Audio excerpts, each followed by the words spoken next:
some sense of it all, but I can see it makes no sense at all.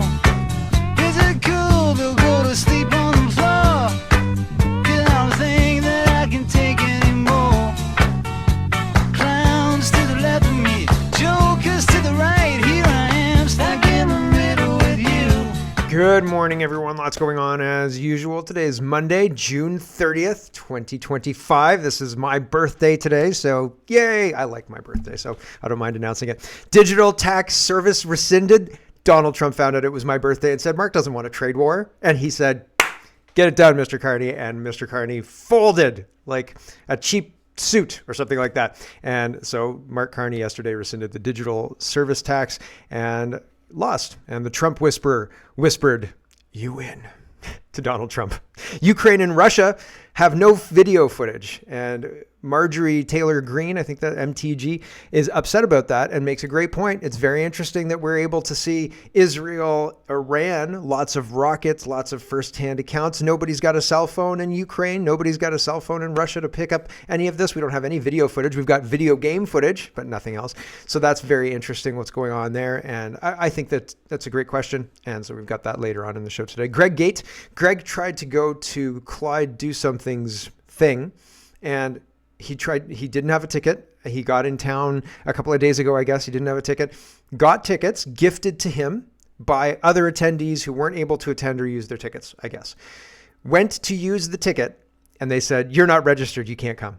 And he was like, what? So they didn't let him in. And so I've got that story and all the fallout about that, and which is kind of funny. And so my birthday's today. Canada's birthday's tomorrow. I always used to joke and say, like, the fireworks are for me and Canada, right? Like, so first for me and also Canada. So happy birthday, Mark, and Canada. So happy birthday, Mark, first today, and then Canada tomorrow. So I'm going to do a Canada Day show tomorrow, I've decided, and then I'm going to be off for the rest of the week until Saturday, and then I'll be back on Sunday, but no Kitchen Table Talk this week because we're off for the summer. So that's how the show is going to go. So there's lots to get to. Let's get to it. First, Mark Carney folding on this whole thing. Donald Trump showboating a bit. He says Donald Trump says, economically, we have such power over Canada. Trump told reporters Friday in the Oval Office after he announced the suspension of trade negotiations in a social media post. I'd rather not use it, he said, but they did something with our tech companies.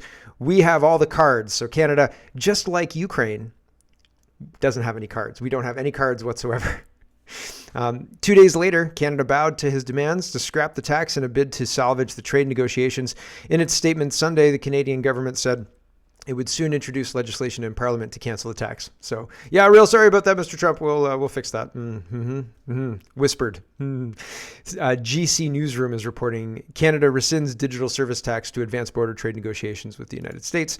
And Wall Street Mav says Canada caves to Trump's demands within less than 24 hours. And this is one of the communiques out of the finance minister's department. It says, June 29th, Canada's new government is engaged in complex negotiations on a new economic and security partnership with the United States, focused on getting the best deal for Canadian workers and businesses. Prime Minister Carney has been clear that Canada will take as long as necessary, but no longer, to achieve the deal. To support those negotiations, the Minister of Finance and National Revenue and Honourable Francois-Philippe Champagne announced today that Canada would rescind the digital service tax in anticipation of a mutually beneficial comprehensive trade agreement with the United States. Consistent with this action, Prime Minister Carney and President Trump have agreed that parties will resume negotiations with a view towards agreeing on a deal by July 21st, 2025. So we're back on. Negotiations are back on. Digital service tax is off. Right. So there you go. There's a little bit more to this. If you're interested, the Remanded has the full news release, and it's just saying the same thing. I find it interesting. The food professor says, in case you're keeping score, Mark Carney has been prime minister for 100 days. And since then, tariffs with the United States have gone up, not down. Just saying. So Mark Carney, not what he promised to be.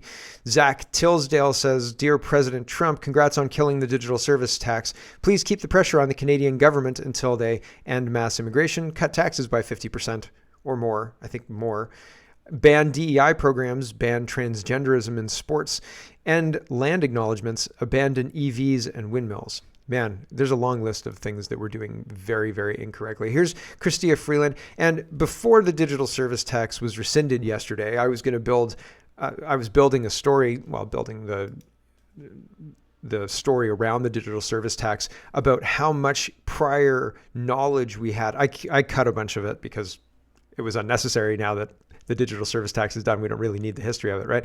But Chrystia Freeland was asked about it months ago. They knew for a very long time that this was too far for the Americans and they needed to back off. But here Freeland's saying other G7 countries are doing it and they're using the money for their citizens. So why shouldn't Canada? Here's Freeland. And I think it's tone deaf. And it's funny when people compare themselves to other people. You're not those other people. We're not that other country. We're not other G7 countries. We're Canada. We have a close relationship with the United States. We are different. We should behave differently. And I mean, each country is individual and unique and blah, blah, blah. Just like each person is individual and unique. You are not like somebody else. That's why you're you and they're them, right? So anyway, here's Chrystia Freeland saying, Italy's doing it. Number of Not good enough. our allies and partners, including G7 countries like the UK, like France, like Italy, have a DST in place. They are collecting revenue from international tech giants, and that is revenue they are using to invest in their people. It is just not appropriate. It's not right for Canada to accept indefinitely being in a worse position than the UK, than France, than Italy. It's just not okay. There's no justification for that. Being in a worse position. So we're gonna do what they're doing. Yeah. Because Europe's getting away with it. And so we might as well get away with it too. And it's that meme, that South Park meme, Canada shows up and just demands money from people because everybody else has money. So Canada should get money.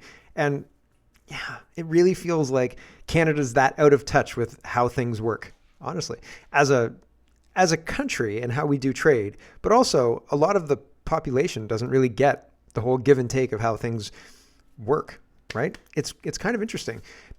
Alex Hormozy does a good breakdown and he does it for free.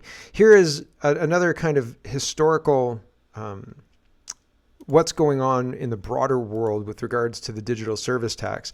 They're trying to have a global tax, like a global base tax, and they're trying to use the internet to make this global tax so. And this guy's talking about that and saying basically Canada jumped the gun and tried implementing it before it was all done. Freeland's argument is that other G7 countries are doing this. His argument is there's negotiations around this, but it's not implemented. There's no instrument yet. And it's been 20 years negotiation because, of course, globalists want a global tax. And it seems kind of stalled, but maybe also it might have a solution. It might bring an agreement, a treaty into being, like the TPP, like all of these trade agreements historically that people have not liked. So here's just a little bit of history on this. So we're going in and just saying we're going to keep all of these protectionisms and tariffs. And by the way, America, you have to open up and take all the tariffs off of us. I'm just putting it the way that they are looking at it. And so that's, if we want a deal, we must get a deal, I believe. We've got to go in and say everything is on the table. That means the Broadcast Act that prohibits, I keep saying broadcast, I mean the Telecom Act that keeps out American telecom. The digital service tax has to be on the table. Supply management must be on the table. And for those who say, no, it doesn't, well, then we're a grave risk of not having a deal with the United States, the largest economy in the world that is so essential and necessary for the Canadian economy. So there you go. If we don't put these things on the table, and the digital service tax wasn't on the table until Trump said, I don't think so. And then they said, oh yeah, no, get it off the table. That's off the table, obviously. So it's very interesting, right? All of these things we're not negotiating. This is happening. We're not going to be left behind France and Italy. And then all of a sudden Trump says, yeah, no. And all of a sudden, no problems, right? Very, very, very interesting if you ask me. So we'll see how all of this plays out, I guess, by the 21st of July. So there's lots of summertime politicking this summer. What fun. Also this summer, is your town having a Canada Day celebration? Is there fireworks at that Canada Day celebration? Apparently a lot of towns across the country, especially in Ontario, are banning fireworks. And Bruce makes an interesting comparison, and not one that I've thought of before, but I thought this was well done. So here's Bruce making a great point. Municipalities all over Ontario are banning fireworks for Canada Day. This was Halloween in Toronto last year. It was also the Indian celebration of Diwali. Clearly, they want our culture replaced, or is it just me? Yeah, they're really trying to get rid of Halloween and replace it with whatever they can replace it with, Diwali in this case. But this last year, Diwali actually fell on October 31st, and Halloween was minimized. During COVID, they were saying Halloween's dangerous. You can't go door to door. People are going to get sick. And then people did like a Halloween in the park, and which is fine. Like, good job having a Halloween party in the park. There's nothing wrong with having a Halloween party in the park, except when it's fear-based, right? Like, that's not great. Here's Diwali, just to look back. I don't know that we need the music, but right, you see, there's a lot of fireworks being fired from cars in Toronto. So just because some people misuse fireworks doesn't mean that we should ban fireworks for Canada Day and things like that. That's not great. Heather says, although dairy operations in Alberta, Saskatchewan, and Manitoba are more than twice as large as those in Quebec, the government restricts milk production in the 3 western provinces to 16% of total domestic production, whereas Quebec accounts for 37%. Can we not send some milk? Can we build a pipeline and send milk in the pipeline to eastern provinces to get their milk prices down? Honestly, I'm very preoccupied with this milk price in eastern provinces. I feel like it's way too high. Do people out east feel like it's too high? Do you go and look at your milk and say, I pay too much for this? We should be able to have cows here. Like, we should be able to have a dairy farm here. MLI is reporting Quebec's dairy farmers are blocking free trade in Canada. Yeah, an outdated supply management system designed to protect Quebec's small dairy farms is undermining Canada's global trade ambitions and hurting its own consumers. Yeah, we pay more, and especially out east, people pay more, and it's not good. It's not good. It doesn't help anybody but the Quebec farmers. The food professor is appealing to Donald Trump. He says the only person with the power and willingness to challenge supply management and make Canada a truly open and free market isn't Canadian. It's Donald Trump. It's as simple as that. And the food professor is quoted as saying that in February 2025. Interesting, right? With the DST being dealt with swiftly by Donald Trump, what else could he fix, right? At the stroke of a pen that removes trade negotiations. Food professor says the problem with globalism, especially he's quoting Trump, I think. The problem with globalism, he's quoting himself. The problem with globalism, especially in agri-food policy, is that it prioritizes uniformity over relevance. Trump wants no part of that. So yeah, and it's interesting. This is a Toronto Sun editorial, the globalism hangover, what Trump's trade war got right. So we should supply ourselves domestically. We should be able to supply ourselves domestically. It's pretty terrible that we can't. Here's Dave Eby, and again, tomorrow is Canada's birthday, so people are revving up the patriotism for the weekend. And it's interesting to watch because Bob points out in Dave Eby's Canada Day Elbows Up video, because now Elbows Up and Canada Day are intertwined for some strange reason, it actually includes an image of him standing with Communist China's ambassador to Canada, Wang Di. So here it is, and then we'll watch it here, but it's in the clip as well. Oh, where is it? I had it all queued up. Oh, there it is. It's got, right? He says, no matter where we're from, and he's looking. So the audio on the video during this clip is no matter where we're from, and the image shows a picture of a Chinese family. So that's, where are they from? And we're from, how we pray, or who we love. Who we love, and then right, and then it puts the picture of Dave Eby and his who did it say? The Communist China ambassador to Canada. Okay, this is in the Happy Canada Day, Canada, and Communist China. So crazy, right? Here's half of the video. This is Dave Eby propaganda. This is don't pay any attention to all the terrible things that are happening. Just close your eyes and put your elbows up. Here we go. Canada. It's more than some lines on a map. It's a feeling that Canadians wear everywhere we go. It's getting up early in the morning to do an honest day's work and enjoying time with those you love while making sure we're looking after our neighbors. This year we're celebrating more than Canada's birthday. We're celebrating all that makes Canada the place we cheer for, protect, and are glad to come back home to. This Canada Day is different. With unprecedented threats to our communities, Canadians have come together. We say with one voice, we're a proud and independent country. We'll make our own decisions and control our own future. We've It's a bit of a mixed message there, right? Having communist China so prominent. always followed our own path, and we always will. Canada is the best country on earth, not because we're perfect, because we always want to do better. A new love for what we built together has been awakened in this country, a place where we feel a sense of belonging no matter where we're from, how we pray, or who we love. Where we celebrate the rich cultural... Right? Did you see the timing on that who we love thing? I don't know, man. I don't know. It's a little bit cringy and questions abound, right?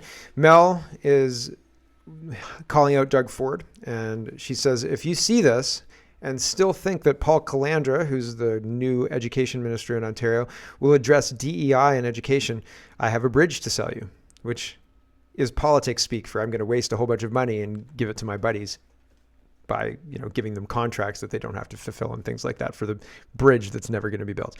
Doug Ford says, Happy Pride, Ontario, wishing everyone celebrating across the province a safe and happy and enjoyable weekend. I thought we were done with this. I thought this was Veterans Awareness Month, right? And this is June 30th. We're done with Pride Month now, and we're shoehorning this in? Come on, right? Jeepers creepers. So I have concerns that Doug Ford is not going to address this. I hope that he does, but it is concerning that if he doesn't address this, if you bring it up, they're going to say this is a human rights violation because you're spreading hate against a protected group of people and saying that you don't want your children to have boys in the girls' bathroom in a high school in Guelph, which is happening in Centennial High School right now. That's somehow against human rights. If you bring a lawsuit, I don't think that the judge is going to side with you against the education minister at this point in time, but I think it probably deserves challenging because at this point, I don't know what else you can do, right? Like the premier doesn't care. I've sent emails. The education minister doesn't care. So how do you realistically move forward with a complaint when nobody will take your complaint seriously because they're ideologically cracked by the rainbow communists? I don't know, genuinely. And it is not incorrect to demand males not have access to female bathrooms in high schools, I don't think. And having no way to correct that is no way to run a province. What an unbelievable insult to the people who are paying taxes and paying into these institutions. Holy smoke. Here is Police on Guard for Thee, and this is kind of a yin to that yang. It's not really great news. This happened in 2022, January of 2022, and we're June, almost July of 25. So it's years later that anything gets done.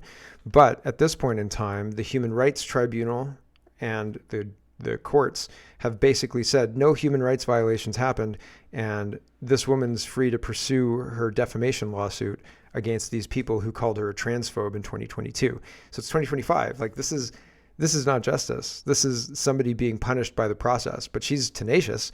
So this is an update on Carolyn Brajowski, and Police on Guard for Thee is reporting in a significant victory for free speech. The Ontario Court of Appeal has ruled in favor of a former teacher, Carolyn Brajowski, allowing her to move forward with a defamation lawsuit against the Waterloo Regional District School Board and their former chair, Mr. Scott Pitowski.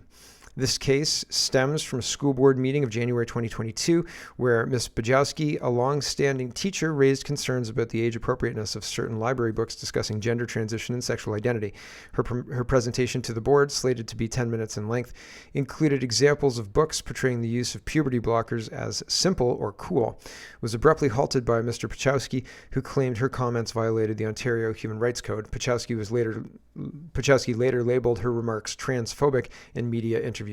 According to the Justice Center for Constitutional Freedoms, Ms. Bajowski then became the center of an international news story where she was unfairly described as transphobic and discriminatory because of Pitowski and the Waterloo Regional District School Board's conduct and their false and malicious statements. She requested a public apology, which was adamantly refused. prompting the initiation of the defamation lawsuit. JCCF continued, stating, after Mrs. Bajowski filed the lawsuit, the board and Mr. Pachowski filed an anti-SLAPP strategic lawsuit against public participation motion in a further attempt to silence her. In November of 23, Ontario Superior Court Justice Ramsey rejected the anti-SLAPP motion to dismiss the case. Justice Ramsey found no evidence Bajowski violated human rights law and deemed Pachowski's statements to be defamatory. Mr. Pachowski and the Waterloo Regional District School Board requested an appeal, which was heard in November of 2024. So nothing got done yet into November of 2024 about all of this. Like, the damage is done, right?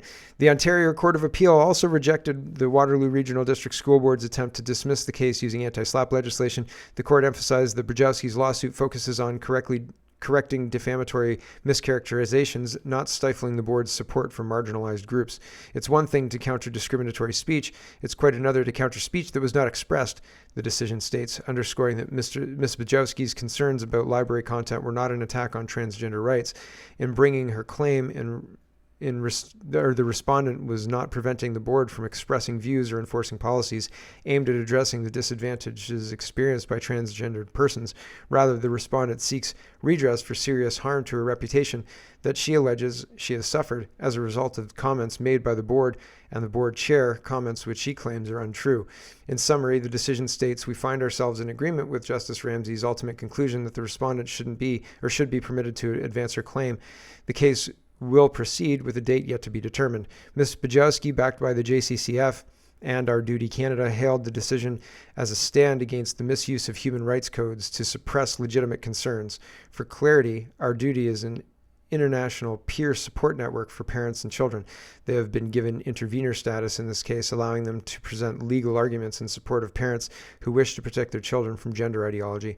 This decision affirms the right to question educational policies without fear of censorship or slander. Well, but it's been like 3.5 years. So you're going to be censored and slandered for years and years and years until your lawsuit comes to light and they say, oh yeah, she was right. And then what? Nothing happens? Like, the agenda has actually moved forward by years as well, because nobody's put a stop to it. They're allowing males in female washrooms in high schools in Guelph for no reason. So, and if you try and fight it, they'll say this is a human rights violation. But now there's legal precedent to say, no, it isn't. So I don't know if this helps, probably. But if this helps, it's like handing a microwave to somebody who doesn't know how to use it. It's like, cook your food with this. And they're like, great. Do I light this on fire? Like, what do you want me to do with this? So I just don't have the knowledge to be able to wield this properly, which is unfortunate. And the people who do cost a lot of money. So darn, I should have been a lawyer. Anyway, back to this. We should never allow any public agencies to stifle the voices of concerned parents, regardless of which side their concerns fall on. The freedom of speech and expression are to be applied without prejudice in Canada, and parents should always maintain the final say in both the upbringing and education of their children. We stand with Ms. Bajowski in her efforts to stem the silencing and defamation of parents just looking to protect their children from inappropriate or political policies. Every voice has a right to be heard without fear. To read the Ontario Court of Appeal's decision, click the link. So there you go. I find it very, very interesting what's going on. And one quick story about Don Cherry, and what was done to him was wrong. They should never have ushered him out the way they did, and they are wrong to do it, and the media is complicit, and it's just shocking. Like, he's a Canadian icon who is entering retirement and has not been given the respect that he deserves, and that's unfortunate. And here's CBC Watcher. He says his exclusion, Don Cherry's exclusion from the ranks of one of the country's highest civilian honors, is more than just a puzzling oversight. It speaks to something deeper about the evolving character of Canadian society and the persistent gap between our governing class and the people they ostensibly serve. And yeah, so they hate us, and it's never been more clear, unfortunately. And that's, I wish it weren't so, but it is so. We've got some excellent rest of the show coming up, but it's a shorter show today. And I mean, summertime, I'm going to do my best, but I've got a couple of projects on the go. And so it might be, the half show might be a little bit shorter. I mean, we're only shorter by 5 minutes today, but it feels shorter to me, but I digress. We're going to cut off the stream. Thanks for watching, everybody. And I will be back tomorrow, but then off for the rest of the week. And for everybody else, we will carry on with the full show and moving into the invasion that's going on in Canada. The University of Toronto is going to help Harvard move students who are being deported from the United States. Lucky us. Juno News is reporting the University of Toronto and Harvard University have announced a joint contingency plan to support international students from Harvard's John F. Kennedy School of Government. So, wow, that's concerning, if you ask me, right? Like, that's not great. I don't think that's a positive development. Angelo is Italian, I think, and he's responding to what's going on in Italy. And in Italy, this post says that they're moving towards the green light to increase the flows decree. Another 500,000 regularized in 3 years. Possible DPCM with migrant entry quotas at tomorrow's Council of Ministers. So that's Italy. And Angelo says, holy cow, Italian government set to give the green light to 500,000 migrants, non-EU, in 3 years. This after already taking in 450,000 in 23 to 25. 450,000, says Canada. Man, we'd love to reduce our numbers to that much, right? Like that's 20 to 23 to 25. That's 200,000, 225,000 a year. What? Right? That's like old Canada migration numbers. Never mind current ones that are in the millions for no reason at all. RCMP is trying to limit and stifle speech online, stifle speech, online. And here's their post about this. RCMP Newfoundland and Labrador says once it's online, it's there forever. Not true. I've tried to go find posts and they've disappeared before. There are all sorts of things that disappear online, like the origins of the Danforth shooter. There's so many things. The Epstein list. I mean, I guess the Epstein list was never online, but still, there's all sorts of questionable things. Before you post, ask yourself, would I be okay if grandma saw this? Protect your future and your privacy. Stay smart on social media. What? What a crazy thing to post. Of course I would probably show my grandmother. I hope my grandmother watches my show. I mean, it's one of those things where my grandmother would probably agree with me and say I don't go far enough. So it's interesting. My other grandmother wanted Scotland she was worried that Scotland was going to separate, but also she said they should separate if they want to. Screw them. And I thought that was funny, but it's the older generation are much more hardline than you think, right? Like you talk to people of the last generations, and a lot of them, there are a lot of boomers who are under the spell of the mainstream media and Mark Carney and all the rest. But the people who aren't, the people who understand what communism is and understand how bad things are, they don't have any time for this crap. They don't have it. They were wondering 20 years ago why we were destroying our country, right? Like, so this is not new, right? Like, and those people are not on board for what's going on. Avi says Lucy Connolly is in prison for a tweet calling for deportations. Meanwhile, Bob Vyland chants for the death of Israelis on BBC World Stage and walks free. One gets 31 months, that's Lucy Connolly, and the other gets airtime. Make it make sense. So he's wondering why. I'll explain why, okay? The reason is the powers that be are very powerful.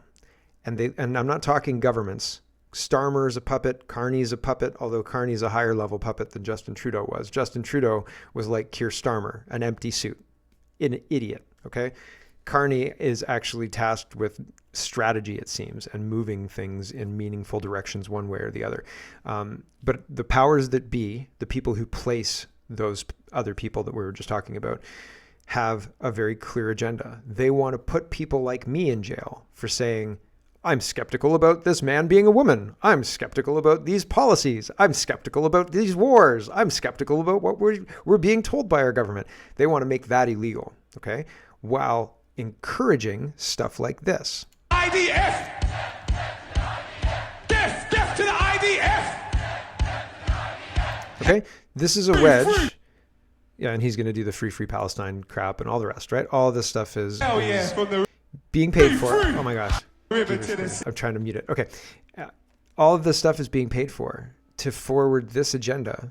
The police showing up to give coffee to the pro-Palestinian protesters, the police turning a blind eye to years of street disruptions and Before that, BLM and statue destructions. They're destroying the history of our place, of our country. Before that, they turned a blind eye to railroad blockades with burning debris, and you couldn't be arrested for that. All of these things are different incarnations of the same thing.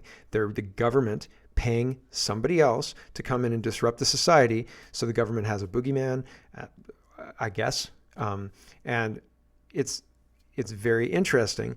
The reason that they're moving to put people like Lucy Connolly in jail and allowing this guy to put this up on the stage is because to put this quote hatred up on the stage is because this moves their agenda forward. This wedges people.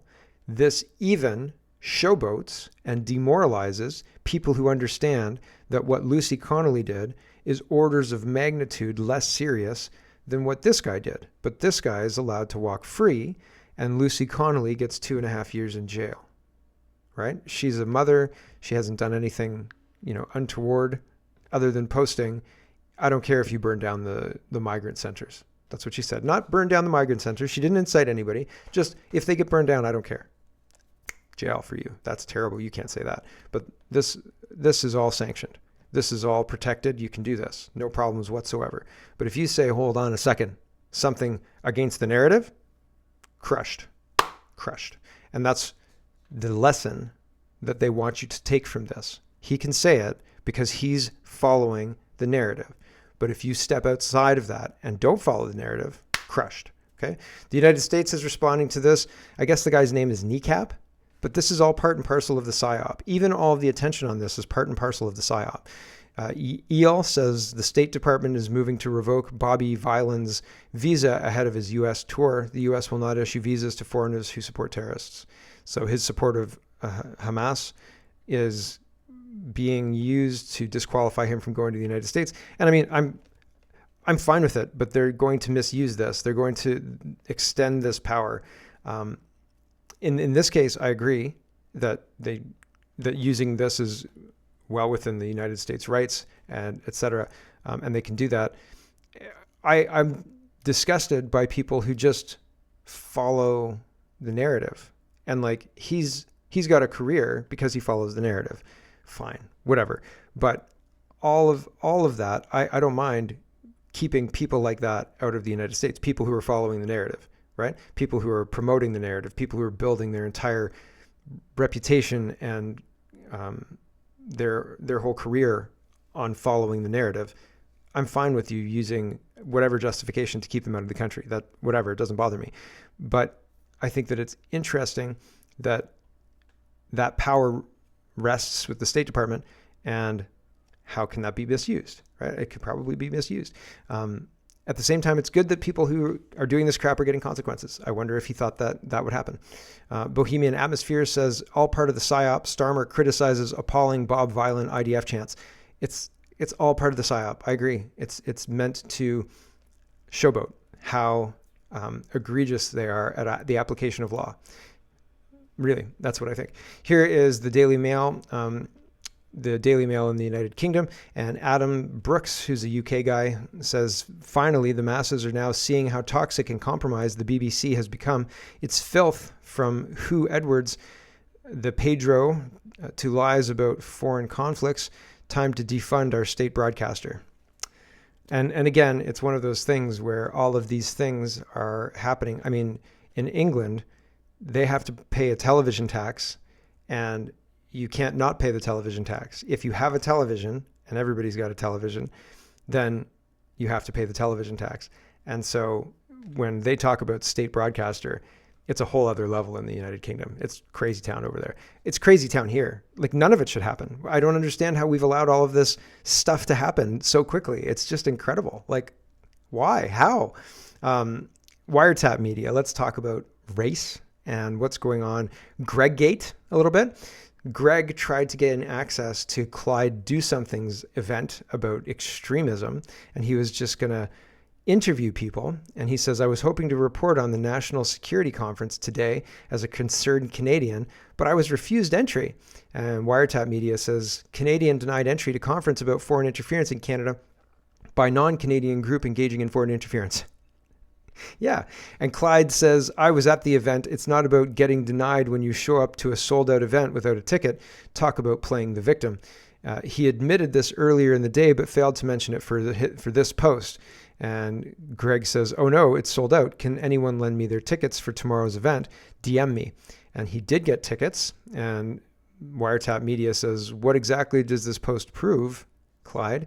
And Jasmine says that he couldn't get into the event that he didn't have a ticket for or register as media for. Other press outlets and independents were there. They all registered and got in with no issues. And Wiretap responds, Jasmine, they were ticket holders and I have the real ticket in my possession. Jasmine says, then why did he say he didn't have a ticket earlier and why wasn't he registered to go to the event? Also, why do you have his ticket? And if that's the case, were they registered under your name? That could explain why he wasn't on the list. And he says, Jasmine, the tickets were gifted to the individuals who were denied entry. Mr. Wycliffe even made attempts to obtain press passes through Mr. Boardman, but was outright denied. I have social media posts from one of the organizers that claimed the reason why they were denied is because they are alleged bigots. If the purpose of this event is to educate, why deny entry to your detractors? And she says, well, I can't validate what you're saying, and we'll have to take your word for it. My observation would be that perhaps attempting to enter an event where there are surviving family members of terrorist attacks. So this is a pivot now. Like she's lost the core argument. Like the core argument was he didn't have a ticket and he wasn't registered. And then Wiretap Media clearly explained that they were gifted. He tried to register. Here's the information. She says, well, I don't know about that, but pivot. And then starts talking about this, a terrorist attack and people under police protection who are telling their stories and sharing photos and information of the insane corruption, failure, and deeply personal impact that ideological extremism has made in their lives, thanks to our government turning a blind eye to the very real threats they have allowed into our country and helped hide by trying to go viral. I don't understand how any of this is Greg's responsibility at all. Like, pivot. Anyway, Greg did end up interviewing people who were leaving, but here is Greg talking to these people, trying to gain access. And this is just a short bit. I've got a longer one. We probably will try to interview people as they walk out. So, you know, that's not a problem. It's free. Not so free. It doesn't look so free right now. Well, I'm just trying to do the press and report on it, and you guys take everything out. Interesting, right? So, yeah, it's weak. They can't defend their position. And it's weak, just super duper weak. Over in New York, this is the front runner, I guess, for the mayoral race that's later this year in New York. And he's asked about his policy on white neighborhoods. And Michael Schellenberger says, the website of New York City's mayoral frontrunner says he'll shift the tax burden to whiter neighborhoods. When asked about his openly racist agenda, he insists it's not a proposal at all, but rather a description of what we're seeing right now. So his proposal is he's going to take more diverse neighborhoods from a skin color standpoint and tax them less while making whiter neighborhoods pay more. And that's supposed to make things fair. He's not saying high tax neighborhoods need to pay less to restore fairness. He's saying white neighborhoods need to pay more to restore fairness. And so the argument sounds like it's something that you might support, the way it's structured, until you understand fairness means you pay more because of your skin color. Okay? That's what I'm understanding from this. This is on Meet the Press, and here's the back and forth. Went on your website and realized there's a policy proposal that says your plan, and I'm going to quote it for folks, is to shift the tax burden from overtaxed homeowners in the outer boroughs to more expensive homes in richer and whiter neighborhoods. Explain why you are bringing race into your tax proposal. That is just a description of what we see right now. It's not driven by race. It's more of an assessment of what neighborhoods are being undertaxed versus overtaxed. We've seen time and again that this is a property tax system that is inequitable. It's one that actually Eric Adams ran on, saying that he would change in the first 100 days. He's since sought to defend it and lost at every juncture in court. And I understand you're saying we're simply describing the types of neighborhoods that would see these increase in taxes. And yet, by invoking race, do you run the risk of potentially alienating key constituents? I think I'm just naming things as they are. And ultimately, my the thing that motivates me in this is to create a system of fairness. It is not to work backwards from a racial assessment of neighborhoods or our city. Rather, it's to ensure that we actually have an equal playing field. And right now, what we see with the property tax system is one that is overtaxing a number of New Yorkers and undertaxing others, and an inability of political will to resolve that. So no plans to change that language on your website? The focus here is to actually ensure a fair property tax system, and that the use of that language is just an assessment of the neighborhood. All right. His dad, I think, is a professor at Columbia, is a tenured professor at Columbia University. I think that's who he is. And his mom is a Bollywood director who's worth millions of dollars in her own right. His first job was at 29 years old.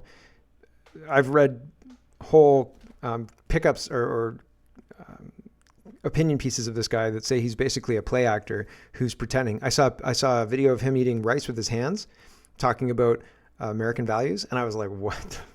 Are you kidding me right now?" So, yeah, man, the whole world's a stage, and what makes a good movie? Good actors, right? So, holy cow, very interesting stuff going on there. Here is a guy talking about what's happened to Minneapolis, Minnesota. How soon before Ottawa or Toronto look like Minnesota? So here's what's going on in a little bit of Minnesota. Do you hear that? And we are not in the Middle East. We're in the U.S. It's Minnesota, Minneapolis.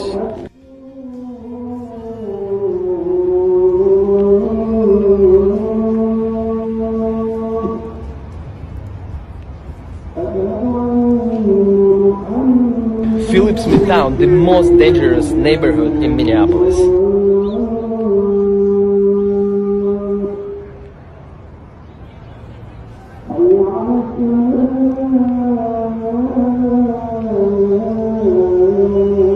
Bad ideas never seem to die.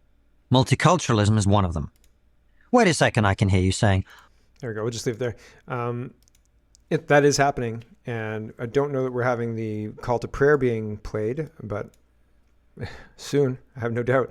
Mays says this is not terrible AI. It's a real message from the current frontrunner of New York City mayor to his socialist comrades. The end goal of seizing the means of production. I can't believe this is actually happening.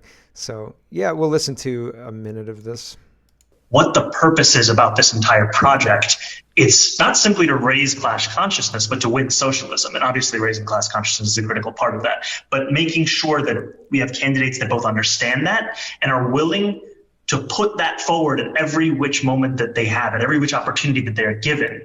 We have to continue to elect more socialists, and we have to ensure that we are unapologetic about our socialism. There are also other issues that we firmly believe in, whether it's BDS, right, or whether it's the end goal of seizing the means of production, where we do not have the same level of support at this very moment. So I'll take over the mayoralship and then seize the means of production. Scary. That's a communist. Here's Donald Trump responding to the communism in New York. And they're worried that somebody that, like this communist from New York, someday gets elected. I can't believe that's happening. That's a terrible thing for our country, by the way. He's a communist. We're going to go to a communistic state. That's so bad for New York. But the rest of the country is revolting against it. But if somebody got elected, they're afraid that if this was taken off, well, we're going to guarantee it's never going to be taken off. And again, we're taking in think of this, hundreds of billions of dollars. I think at the end there, he pivots to his trade and tariff system, bringing in lots and lots of money. I hope Trump doesn't allow the communist guy to get elected. I heard Cuomo is not going to not run. I heard that he's saying this communist guy is a spoil candidate and he's not real. That's not real. That's not really happening. No. So who knows what's going to happen? I don't know what's going to happen. Amuse says UK Muslims make up 6.5% of Britain's population, yet they account for a disproportionately high share of the country's social and security challenges. Since the year 2000, they've been responsible for 90% of all terrorism-related deaths and represent 75% of ongoing terror threats under surveillance. The impact extends beyond national security. 84% of the victims in child gang rape scandals involve Muslim grooming gangs. Muslims also comprise 18% of the prison population, despite their small demographic footprint. Every year, approximately 6,000 cases of female genital mutilation are reported. Birth defects occur at 1.5 times the national rate. Unemployment, that's because of inbreeding. And also, just as a quick aside, I worked in children's mental health, and we had, as the 2000s moved on, so in the early 2000s, we didn't see any Islamic or Muslim clients. By 2006, we had a lot. By 2008 and 9-10, a lot. It was almost rivaling the autistic population, which is crazy, and the increase in service needs very fast, very, very fast. It's wild. Anyway, back to this. Oh, I should have. Every year, 6,000 cases of female genital mutilation, birth defects, 1.5 the national rate. So the birth defect means that in school they need more support. It means that they're not performing at the standard rates compared to other kids their age. Anyway, unemployment among working age Muslims hovers at an alarming 48.6%, and 27% live in social housing, far above the national average. These statistics paint a sobering picture of assimilation failure and policy negligence that polite society refuses to confront. This is the future Zohan has planned for New York City. So we'll see how that all plays out, right? Who wants to go to New York these days? I mean, New York is already a crime-riddled wasteland, but so is Toronto, and nobody seems to be stopping any of that. And so why would New York be any different? And Giuliani, wasn't he the guy who fixed it in the early 2000s, or was it the late 90s? But Giuliani did fix it, broken windows, right? Or was it somebody else? And they fixed it, and now they wouldn't tolerate the policies that are necessary to fix it. And back then, there weren't the race issues that there are now. So unbelievable stuff going on there. Let's talk about employment in Canada a little bit. And Laurie Goldstein says nearly 200 suddenly laid off at Nexstar EV battery plant in Windsor. I'm shocked. Color me shocked. Holy cow. Layoffs at a battery plant? Okay. I hope they were working on their resume. Thomas says renting a delivery account as an illegal migrant is so easy that I did it in minutes and dropped off dinners to families in 6 hours on shift in 2 different places. I was not asked for ID or to verify myself once while working on somebody else's account. So if you're a drop the dishes or skip the dishes driver, and say you live in a house with 5 other people, and 5 other people from the same place that you came from originally, who knows where, someplace in India, let's just say, and you're done your shift for the day, but none of your other compatriots have a job. So you're done your shift, but they could work on your account, make money for you, and you could give them most of that money, right? You could charge them a small fee per hour for what they're doing, or fee per delivery or something like that for using your account. But then they get paid, and no need to have any checks and balances or anything like that about who's doing the actual work. So pretty scary stuff, right? So they can just go in, show up, nobody checks. Why would they check, right? How would they have any time to check? They don't, right? It's a person who's expediting the order. So they get the order, they're at McDonald's, the person shows up and says, I've ordered 1168, and they say, here's 1168, and they hand it over, and the person grabs the food and they put it in the bag, and then they deliver the order, and then that's it. What verification, right? How could McDonald's even do a verification? So I don't know, man. Maybe the order comes in through the Skip the Dishes app, but it's still like if the person's fraudulently entering the order because they're not actually a Skip the Dishes employee, there would be no way to verify that because the failure point is at the employee himself. So like, it's almost impossible fraud to catch, right? So scary stuff. China is infiltrated, and apparently Bell and TELUS have back doors to Chinese, to Nortel, Huawei. Nortel doesn't exist anymore because Huawei stole all their tech. Anyway, Andy Lee was having a conversation with Rob about this, and I found it interesting. And I thought most people don't know about this, but Rob says China builds back doors into their tech, which is almost universally stolen from the West. TELUS has a bunch of Huawei routed edges and wireless infrastructure too, which is slightly humorous. I mean, yes and no. And Andy Lee says, my dad worked at Nortel, right? And according to according to data from the ISED, as of December 13th, 2024, only TELUS was using Huawei equipment in its 5G network. Bell Canada and TELUS both still use Huawei equipment in their 4G networks. Earlier this year, TELUS said the radios operating on its 5G network are 4G radios. They have been given a software upgrade. Under the original directive, the equipment on 4G radios was not expected to be removed until December 31st, 27, unlike 5G radios, which would have been required to replace the equipment by June 24 should this first bill have passed. So it's interesting that it seems like all of this infrastructure is still in play, and we know it, and everybody who's set up the infrastructure pretty well knows it, and nobody's capable or willing to do anything about it. I just find that so weird. I find it so strange. Here is Marjorie Taylor Greene, and she's making a very good point about the Ukraine war versus the Israel war, the 12-day war, and how did we get all that footage from the 12-day war, but like no footage from Ukraine over years? Great question. Good question. Here's Marjorie Taylor Greene. How come we couldn't watch that war on television? The funniest thing to me, Tucker, was how come, okay, look, our country funded that war in Ukraine, funded it. And our military leaders ran that war. They have been all about that war. We fund their government. We fund their retirement. We have funded their small businesses. The American people tragically have kept Ukraine afloat.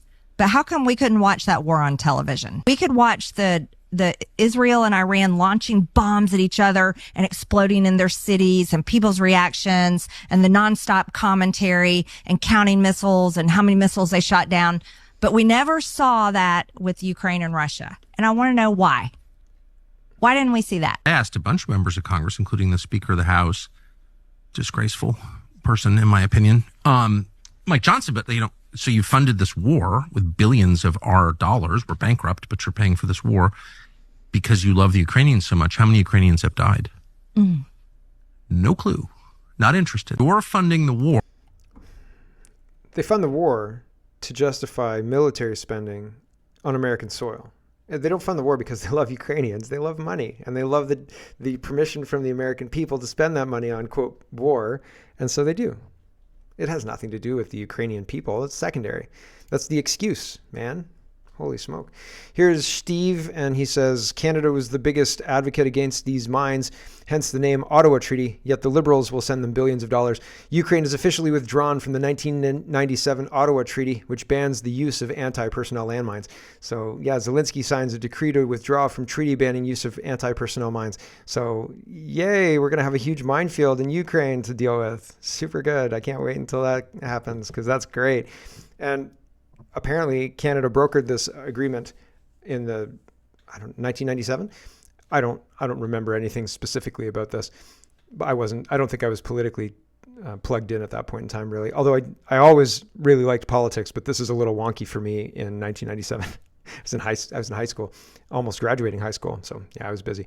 And so it's interesting that Zelensky is pulling themselves out of a treaty that Canada negotiated, and we're still sending money.